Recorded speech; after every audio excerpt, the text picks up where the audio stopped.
이기적 워드 프로세서 필기 대표 기출 75선 제3과목 PC 기본 상식에 대한 요약과 문제 해설을 시작하겠습니다. 50번 ICT 신기술 용어, 최신 정보통신 기술에 대한 용어와 그 해설을 물어보는 문제가 아주 많이 출제가 되고 있습니다. 자, 예를 들어서요, 파밍이다 라고 한다면, 파밍이 무슨 뜻인지, 보이스피싱, 피싱, 디도스, 다양한 신기술 용어가 있는데요. 그 해설과 내용을 정확하게 비교 구분해주는 그런 문제가 출제되고 있습니다. SNS, 와이파이, OSS, SSO, RFID, 이것도 많이 나오는 그런 문제가 되겠습니다. 자, 테더링, 가상현실, 버추얼 리얼리티라고 하죠. 그 다음에 IoT, 블루투스, GPS, 핫스팟, 이런 용어들에 대해서 정확하게 내용과 용어를 기억해 주시면 되겠습니다. 다음 중 정보통신기술 ICT에 대한 설명으로 옳지 않은 것 했습니다. 정답 4번인데요. 텔레매틱스라는 것은요, 텔레커뮤니케이션하고 인포매틱스의 합성어입니다. 즉, GPS와 정보과학을 결합을 해서요, 통신이나 방송망을 이용해서 자동차 안에서 위치 추적이라든지 인터넷 접속, 원격 차량 진단, 사고 감지, 교통정보, 이런 것들을 할 수 있는 그런 서비스를 텔레매틱스라고 합니다. 51번 전자우편의 주요 기능.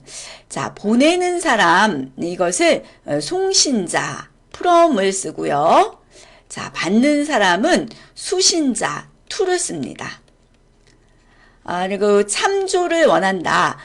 우리가 편지를 보낼 때 다른 사람한테 수신자를 더 넣고 싶으면 참조를 해주면 되겠고요.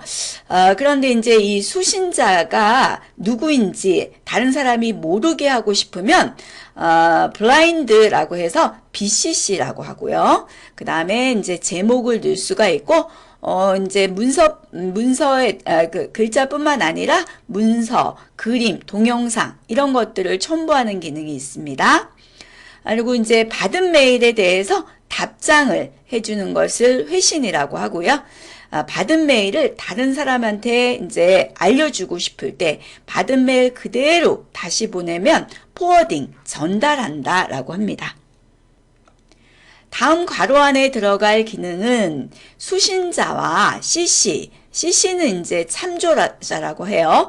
메일 본문에 그 정보가 노출이 되지만 이 괄호 안에 있는 요거는 이 BCC 수문 참조라고 하는데요.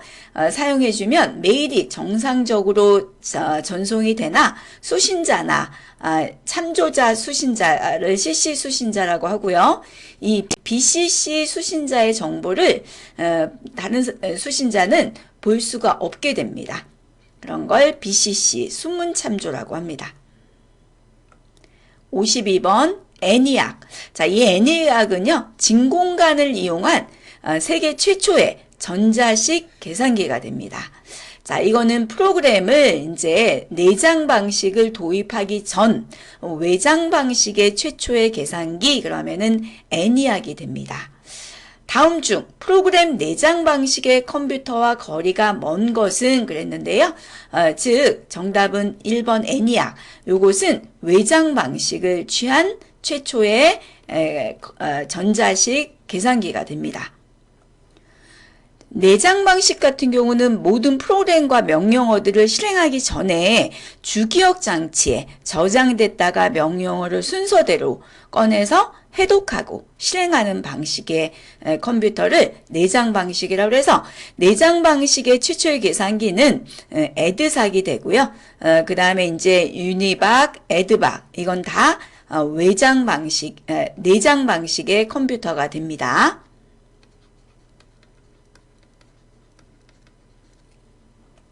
53번 펌웨어, 하드웨어와 소프트웨어의 중간적인 성격의 장치를 펌웨어라고 합니다. 자, 하드웨어와 소프트웨어의 그 기능을 다 갖춰진 장치가 되는데요.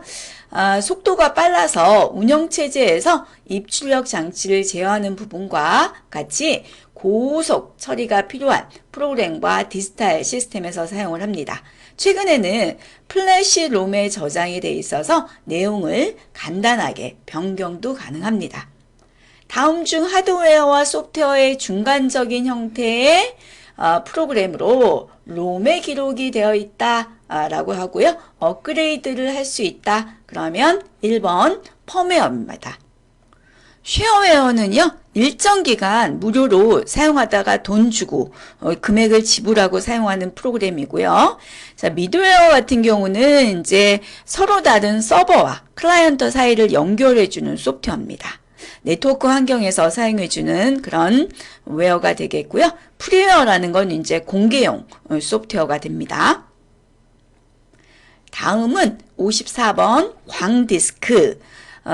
레이저 빔을 이용해서 데이터를 기록하고 읽어내는 장치가 되는데요. 컴팩 디스크 리드 온리 메모리, 즉 CD-롬 내용을 읽을 수만 있는 디스크 장치가 되겠습니다. 그래서 CDR은 한 번은 기록이 되고요. 이제 쓸 수는 없습니다. 그래서 많은 양의 데이터를 백업할 때 사용하는 디스크가 되겠고요. RW는 리드 라이트이기 때문에 읽기 쓰기가 모두 가능합니다. 자, 요거는 이제 한 600메가바이트 이런 식으로 메가바이트 단위라면 DVD는 기가바이트 단위입니다. 4.7에서 17기가바이트 정도의 저장이 가능하고요. DVD 장치로도요, 기존의 CD-롬 판독이 가능한 그런 디스크가 DVD 장치가 되겠습니다.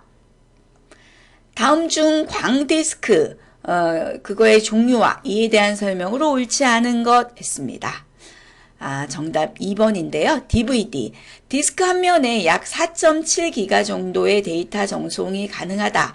이거 맞습니다. 그런데 DVD 장치로는 기존의 CD-롬 판독이 불가능하다 그랬는데요. 가능합니다.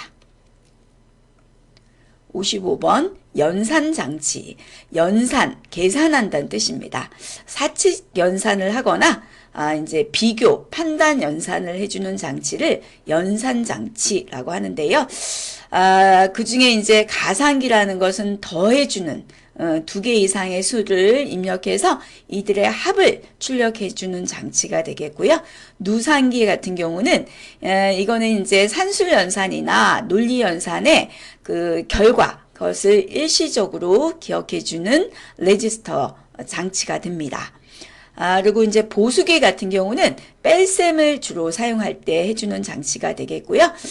기타 이제 인덱스 레지스터, 데이터 레지스터, 상태 레지스터 이런 것들은 다 연산 장치의 종류가 되겠습니다.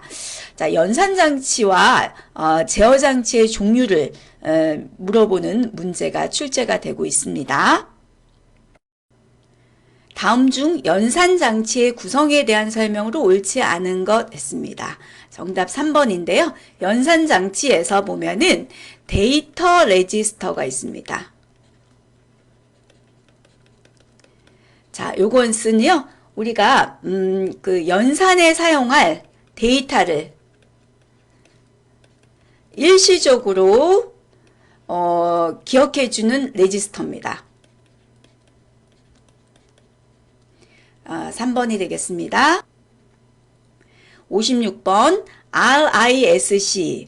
자, 우리가 마이크로 프로세서라는 걸 설계하게 하는 방식에 따라서 RISC 방식과 CISC라는 방식이 있어요. RISC 방식은 단순한 구조의 설계 방식으로서요, 명령어 종류가 적고, 고정된 길이의 명령어들로 구성이 되어 있고요, 많은 레지스터를 가지고 있어서 속도가 빠릅니다. 반면에 CISC는요, 회로 구성이 이제 복잡합니다. 그리고 이제 레지스터가 적어요. 그리고 이제 느립니다. 자, 다음 중 RISC 컴퓨터의 특성으로 옳지 않은 것 있습니다. 2번인데요. 명용어의 수가 많고 길이가 가변적이다. CISC 방식에 대한 설명이 되겠습니다. 57번 소프트웨어 관련 용어. 상용은요. 금액을 지불하고 정식으로 사용하는 프로그램입니다. 쉐어웨어는요, 일정 기간 동안은 무료예요. 마음에 들면, 이제 금액을 지불을 합니다. 프리웨어는 이제 공개 소프트웨어예요. 누구나 무료로 쓸 수 있습니다. 오픈소스 같은 경우는 개발자가 소스를 공개합니다. 그래서 수정이나 배포할 수가 있어요. 프리웨어는 누구나 사용은 할 수 있지만, 수정한다든지 배포할 수는 없습니다. 사용 권한에 따라서 소프트웨어를 분류하고자 할 때 다음은 무엇에 대한 설명인가? 자, 일정 기간 무료로 사용하다가 마음에 들면 금액을 지불을 한다 라고 하면 이런 것들은 이제 쉐어웨어라고 합니다. 자, 이런 문제가 자주 출제가 되니까요. 소프트웨어마다의 종류와 기능을 같이 연결해서 공부해 주시기 바랍니다. 58번 CPU의 상태입니다. 이제 처음에는요, 준비 상태가 돼요. CPU는 이제 특정 프로세서의 할당을 받고, 이제 실행하기 위한 준비 상태가 됐다가요, 이제 실행 상태로 넘어갑니다. 프로세서가, 원하는 자원을 소유한 상태가 됩니다. 그러다가 이제 프로세서가 특정 자원을 요청을 하고 기다리는 상태는 대기 상태가 됩니다. 그러다가요, 이제 교착 상태에 빠질 수가 있는데요. 이거는 이제 프로세서가 어떤 특정 사건을 한없이 막 기다리는 상태가 교착 상태가 됩니다. 네, 준비 상태에서 대기 상태로 넘어갈 수도 있고요. 이런 식으로 화살표를 연결할 수가 있습니다. 그래서 CPU는 이 네 가지 상태 중에 하나로 위치할 수가 있습니다. 하나의 프로세서가 시스템 내에서 실행되는 동안 여러 가지 상태의 변화를 거치게 되는데, 프로세스가 CPU를 차지하고 있다가 입출력 처리를 위해서 CPU를 양보하고 다른 프로세서의 입출력 처리가 종료될 때까지 기다린다 그러면 뭐겠어요? 대기한다 그러죠? waiting state라고 하죠. 가상기억장치. 자, 보조기억장치의 일부를 주기억장치처럼 사용을 해서 주기억장치의 용량을 확대해서 사용하는 메모리입니다. 자, 주기억장치가 있고요. 보조기억장치, 하드디스크와 같은 보조기억장치가 있는데, 용량을 보면 보조기억장치가 훨씬 큽니다. 그래서 이 보조기억장치의 일부분을 떼어다가 주기억장치인 것처럼 가상으로 사용할 수 있게끔 만들어주는 장치를 가상기억장치라고 하죠. 그래서 주 프로그램은 보조기억장치에 저장시키고 사용할 부분만 주기억장치에 적재, 로드하는 거예요. 그런 방법을 쓰는 겁니다. 그래서 프로그램 크기가 주기억 공간보다 클 경우에 보조기억장치의 프로그램을 주기억장치에서 써야 되는데 용량이 부족하다. 그럴 때 사용하는 방법이 되겠고요. 이제 크게 방법은 페이징 방법과 세그먼트 방법이 있는데, 자, 페이징 방법 같은 경우는 크기가 고정이에요. 크기가 이제 같은 크기가 되고요. 세그먼트 방법은 가변 크기입니다. 다음 중 가상 메모리에 대한 설명으로 옳은 것은 했습니다. 자, 1번이죠. 하드디스크를 주기억장치 용량보다 커다란 프로그램을 실행할 수 있도록 만든 메모리, 가상 메모리입니다. 60번 DMA. D는 다이렉트 메모리 액세스의 약자인데요. 직접 메모리를 접근한다. 이런 의미가 됩니다. CPU를 거치지 않고요. 입출력 장치하고 메모리 간에 데이터를 직접 전송해 주는 방식이 됩니다. 이러려면 이제 이 주기억 장치에 접근하기 위해서는요, 사이클 스틱이라는 방법을 사용을 하고 있고요. CPU 중앙 처리 장치는 데이터 전송에 관여하지 않기 때문에 전체적인 컴퓨터 성능을 이제 향상시켜 줄 수 있는 그런 방식이 DMA 방식이 됩니다. 다음 중 DMA에 대한 설명으로 옳은 것은 그렇습니다. 1번이죠. CPU의 계속적인 개입 없이 메모리하고 입출력 장치 사이에 데이터를 전송하는 방식이 되겠습니다.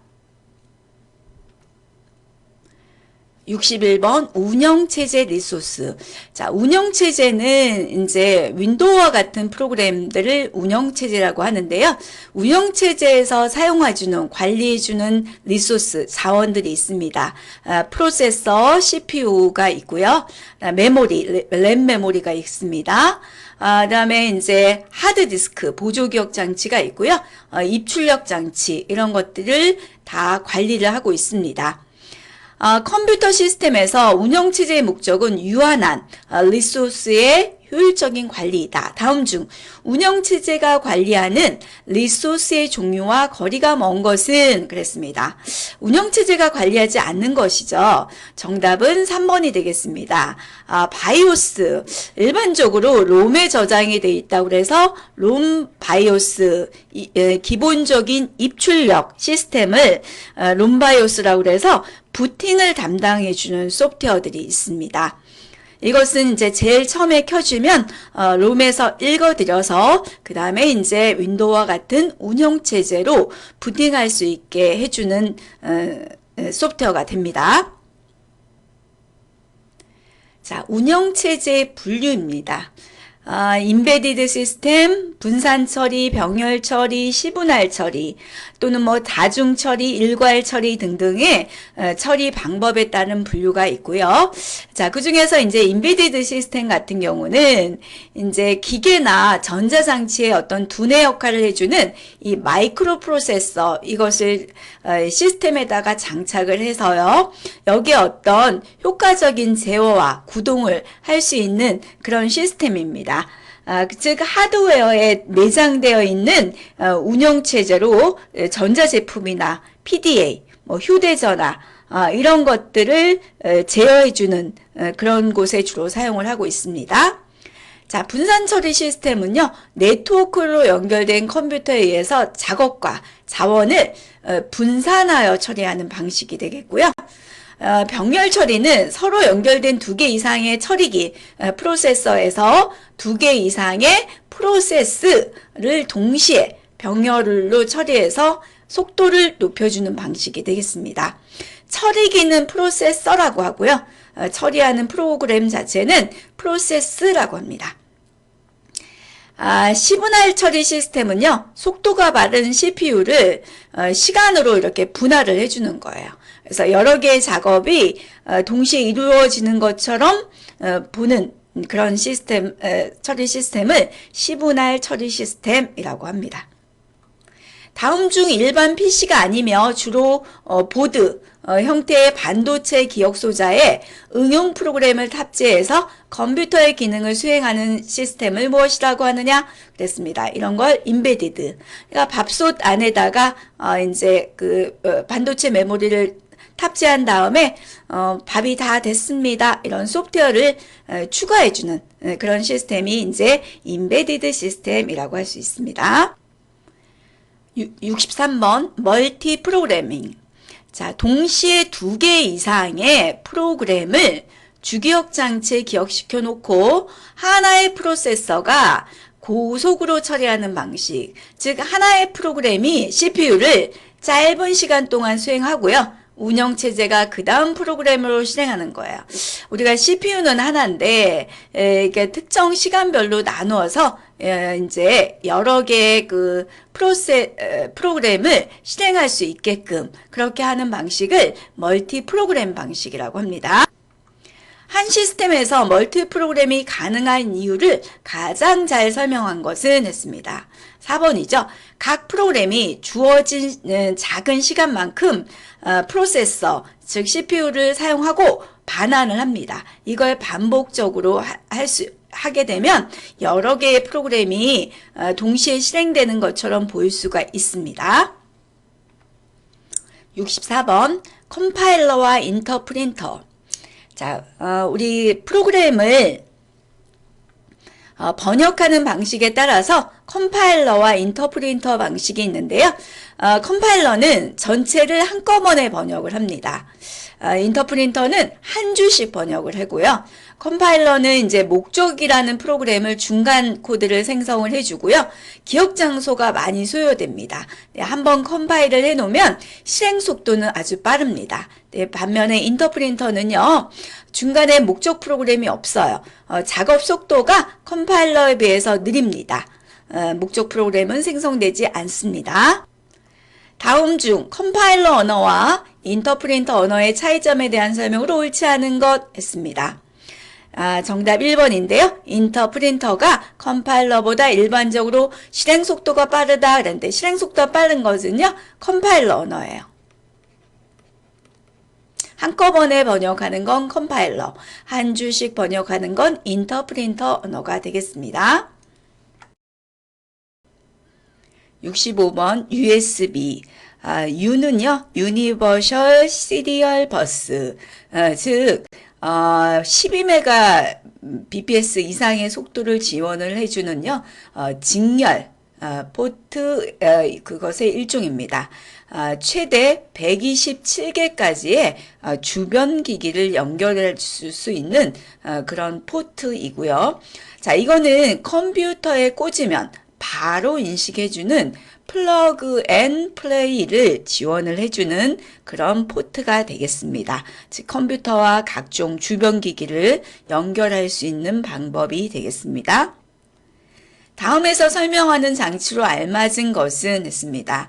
자, 직렬 포트의 일종으로 오디오 플레이어, 디지털 카메라, 마우스, 키보드, 스캐너 및 프린터와 같은 주변 기기와 컴퓨터 간의 플러그 앤 플레이, PNP 기능을 지원을 해주고 12Mbps 이상의 데이터 속도를 지원해주고 최대 127개까지의 장치들을 연결할 수가 있다라고 했고요.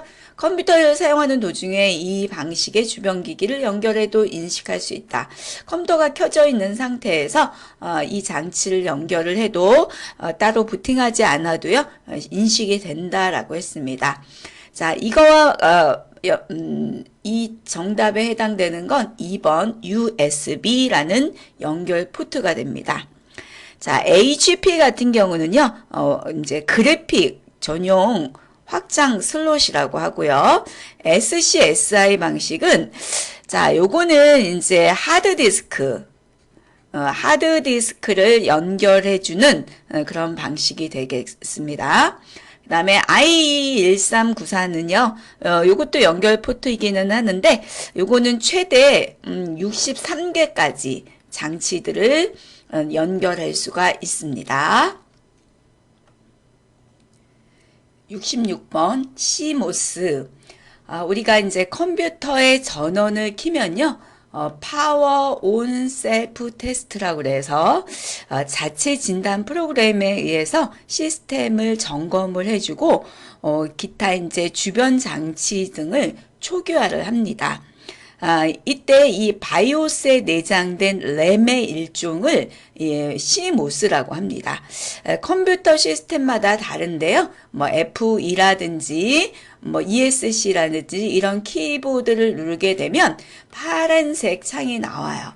그러면서 거기에 이제 그 뭐 부팅 순서라든지 그래픽 카드의 종류, 램에 대한 사항, 또 안티바이러스, 전원 관리, 부팅 옵션, 비밀번호 옵션, 플로피 디스크 또는 하드 디스크의 타입, 이런 것들을 설정하는 곳을 CMOS라고 합니다.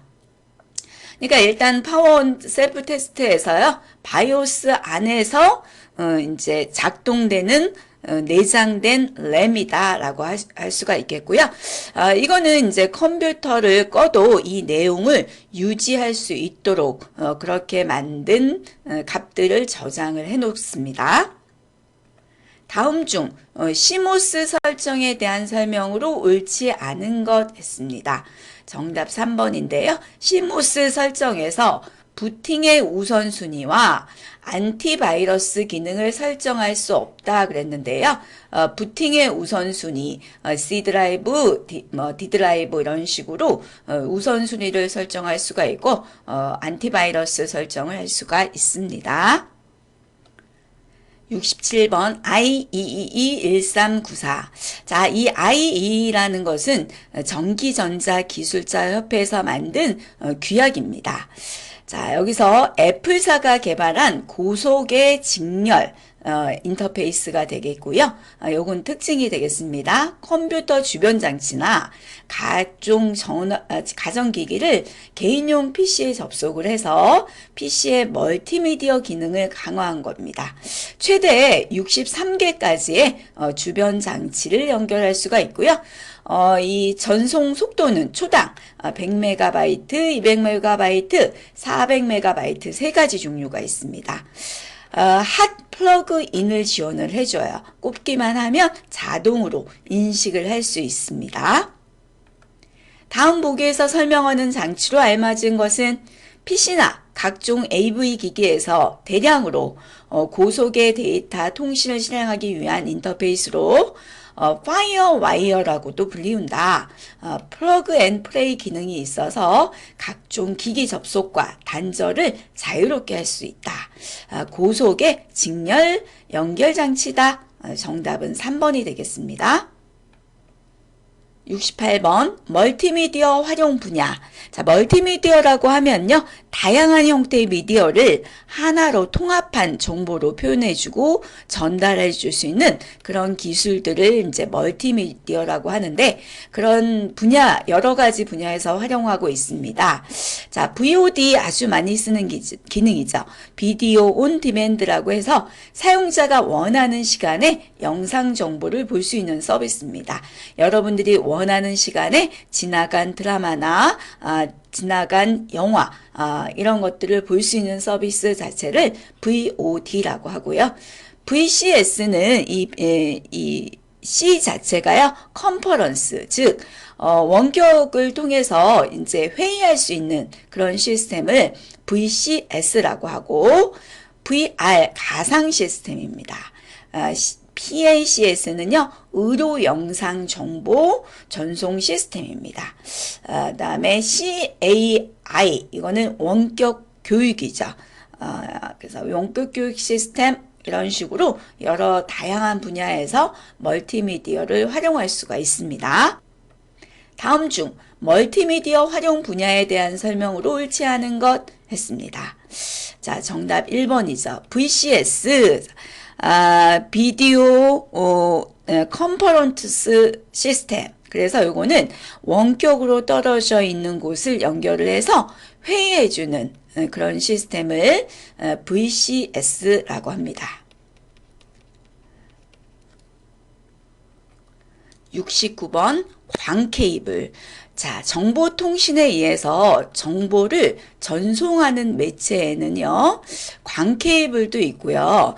그 다음에 트위스트 페어 케이블, 동축 케이블 이렇게 있는데 그 중에서 속도가 가장 빠르고 넓은 공간을 활용할 수 있는 곳이 광 케이블입니다. 그래서 그 중에 이제 전기 신호를 광선 빛의 신호로 바꾸어서요 유리 섬유를 통해서 전달해주는 케이블이 됩니다. 신호를 부호로 만든 광선을 내부 반사로 전송하는데 다른 유선 전송 매체에 비해서 대역폭이 아주 넓어요. 그래서 전송률이 아주 뛰어납니다. 그리고 크기가 작고요. 이 빛의 형태로 전송이 되기 때문에 충격이나 잡음 이런 외부의 간섭을 아주 적게 거의 받지 않습니다. 리피터라는 것은 이제 전송 거리를 늘려줄 수 있는 건데요. 이 광 케이블은 이제 그런 리피터의 설치 간격이 넓어서 가입자 회선이나 근거리 통신망에 이용을 하고 있습니다. 다음 중 광 케이블에 대한 설명으로 옳지 않은 것. 정답 3번이죠. 다른 유선 전송 매체에 비해서 정보 전달의 안정성이 낮다 그랬는데요. 가장 높습니다.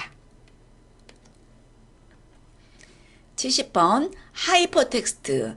자, 하이퍼텍스트라는 것은 전자적인 매체로 저장된 문서와 문서를 연결해 놓은 상태입니다. 그래서 어떤 그 글자 텍스트를요, 클릭했을 때 이 글자와 연관된 다른 문서로 연결해 주는 거, 이런 것들을 이제 하이퍼텍스트라고 합니다. 그래서 연결된 자료로 쉽게 이동할 수가 있고요. 사용자의 생각에 따라서 원하는 정보를 얻을 수 있는 비선형적 구조가 됩니다. 다음 중 하이퍼텍스트에 관한 설명으로 적절하지 못한 것은 있습니다. 편집자의 의도보다는요, 독자의 의도에 따라서 문서를 읽는 순서가 결정되는 그런 문서가 되겠고, 문서와 문서를 연결해주는 이제 그런 비선형성 구조가 됩니다. 하이퍼텍스트에서 가장 중요한 요소는 하이퍼링크. 링크다 그러면은 이제 글자에다가 연결을 시켜주는 거죠. 그런 걸 하이퍼링크라고 하고요. 자, 정답 4번이네요. 멀티미디어로만 작성된 정보 묶음들이 서로 링크된 형태다 그랬는데요. 이제 이거는 이제 하이퍼텍스트니까 주로 이제 문서와 문서를 연결한 형태가 되겠습니다. 자, 다음은 네트워크 장비입니다. 이 네트워크를 하기 위해서는요, 다양한 장비가 필요한데, 장비마다의 특징을 기억해 주시면 되겠습니다. 자, 리피터는요, 신호를 증폭시켜준다. 그래서 먼 거리까지 신호를 전달하는 장치, 그래서 증폭기라고 합니다. 자, 모뎀 같은 경우는요, 자, 요것은 이제, 디지털 신호를 아날로그로 변조해주고, 다시 아날로그 신호를 디지털 신호로 변복조의 역할을 해주는 장치, 그러면은 모뎀입니다. 자, 라우터, 허브, 게이트웨이, 다 이제 정보를 전달하는 장치기는 하는데요. 라우터 같은 경우는, 최적의 경로를 설정한다. 그래서 아주 짧은 경로를 이용해서 다른 컴퓨터로 전달한다. 요것을 핵심어로 보시면 되겠고요. 자, 이더넷 허브 같은 경우는 이제 근거리에서 이제 이런 단말기들을 연결한다라고 해주면 허브입니다. 게이트웨이는요, 서로 다른 종류의 이제 통신망 간의 정보를 주고받을 수 있는 그런 통신 장비가 되겠습니다. 다음 중 랜과 외부 네트워크를 연결하는 장비로 응용 계층을 연결을 하여 데이터의 형식이나 프로토콜을 변환함으로써 서로 다른 프로토콜을 갖는 네트워크를 연결해 주는 장비, 그러면 게이트웨이가 됩니다. 72번 인터네트워킹. 서로 다른 네트워크를 통신하기 위한 기술로 두 네트워크 간에 공통된 프로토콜, 라우팅 테이블과 관련된 네트워크 장치에 대한 내용으로 구성이 되어 있다. 리피터, 라우터, 브릿지 등이 있습니다. 다음 중 컴퓨터를 네트워크로 연결하기 위해 사용하는 인터네트워킹 기기가 아닌 것은 했습니다. 자, 리피터는 이제 증폭기라고 했습니다. 그다음에 라우터는 최적의 경로를 설정을 해서 다른 장비로 연결을 해주는 장비가 되겠고요. 브릿지는 이제 요것도 이제 그 데이터 링크 계층에서 두 개의 네트워크를 연결을 해서 패킷을 전송해주는 그런 장비가 되겠습니다. 자, 정답은 4번이네요. 디코더. 자, 인코더가 있고요. 이제 디코더가 있는데, 인코더는 이제 코드화 시켜주는 거고, 그 반대는 해독기라고 해서 디코더라고 있습니다. 다음은 랜입니다. 랜은 근거리 통신망이죠.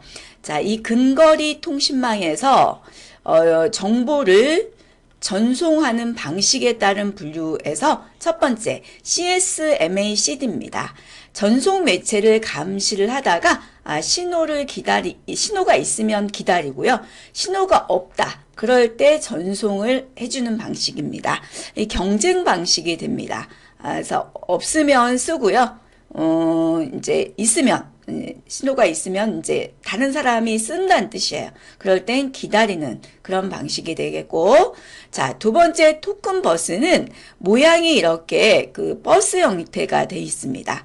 그래서 하나의 스테이션이 토큰이라는 것을 순차적으로 갖게 합니다. 그래서 이 토큰을 가지고 있으면 전송하는 방식이 되겠고요. 자, 세 번째 토큰 링 같은 경우는 링형으로 이렇게 연결을 시켜 놓습니다. 그래서 링형에서 이 토큰을 이제 가진 이제 토큰이 이렇게 첫 번째 단말기가 가지고 있을 때 이 토큰을 가진 단말기가 이제 제어권을 얻는 그런 방식이 됩니다. 그러니까 토큰 버스는 하고 링은요, 이 토폴로지 그 구성 모양의 차이가 되겠습니다. 다음 중에서 랜의 매체 접근 제어 방식에 따른 방식으로 분류했을 경우에 이에 해당하지 않는 것은 했는데요. 정답 2번이네요. 요거는 토폴로지는 위상이라고 그래서 이런 그 다양한 형태의 그런 이 장비를 연결시켜주는 모양입니다. 연결 방식에 따른 분류를 토폴로지라고 합니다. 다음은 프로토콜이라고 하는데요. 프로토콜이라는 것은 데이터 통신에서 컴퓨터 시스템 간의 정보 교환을 원활하게 하기 위해서 만들어 놓은 미리 정해져 있는 약속, 규칙, 규약 같은 말입니다. 프로토콜이 다르면 정보를 교환할 수 없으므로 동일한 프로토콜을 써야 되겠고요. 세 가지 요소가 있는데 첫 번째 구문, 두 번째 의미, 세 번째 타이밍, 순서 세 가지가 있고요. 전송 방식에 따라서 문자 방식, 바이트 방식, 이제 비트 방식 세 가지가 있습니다. 다음 중 프로토콜에 대한 설명으로 옳지 않은 것.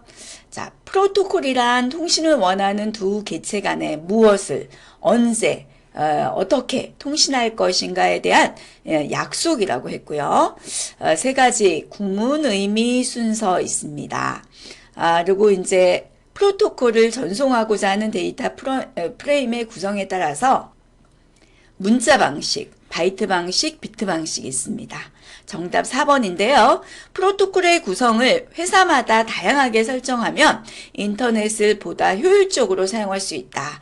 이렇게 다양하게 하면 안 됩니다. 동일한 형태의 프로토콜을 사용을 해야지만 공유할 수가 있습니다. 75번 ATM. 어싱크로너스 트랜스퍼 모드라고 그래서요. 비동기 전송이라고 합니다. 자, 이것은요, 비대칭 디지털 가입자 회선으로서요, 디지털 정보를 기존의 전화선을 통해서 고속으로 전송해주는 기술입니다. 자, 이 방식을 쓰는 통신망은요, BISDN, 즉, 광대역 종합정보통신망에서 이제 사용하던 방식입니다. 자, 그것을 이제 고정 길이의 블럭인 ATM이라는 셀에다가 데이터를 순차적으로 전송하는 방식인데요. 그 ATM 셀 자체가요, 53바이트로 구성이 되어 있습니다. 그래서 53바이트에는요, 5바이트의 헤더하고요, 48바이트의 정보 데이터로 나눠서 53바이트의 셀을 순차적으로 전송을 해주는 방식이 됩니다. 자, 이거는 패킷 라우팅이라는 것을 기반으로 해서요, 높은 전송 효과를 나타내주고요, 다양한 정보를 고속으로 처리할 수가 있습니다. 자, 모뎀을 이용한 PC통신도 여기에 해당이 되는데요. 이런 셀 교환 기법을 통해서 데이터를 동일한 고정 크기의 셀로 변환시켜서 전송하기 때문에 패킷 방식에 비해서 속도가 빠르고 효율도 높습니다. 이런 걸 셀 릴레이 방식이라고 합니다. 다음 보기에서 설명하는 특성들을 갖는 통신망의 구성 요소는 어느 것인가 그랬습니다. 자, 음성, 영상 같은 다매체 자료를 전송하기 위해 사용된다. 자, 패킷 라우팅을 기반으로 한 통신 방식이다. 고속의 광섬유와 위성 통신까지 가능한 셀 릴레이 방식, 그러면은요, ATM 방식이 되겠습니다.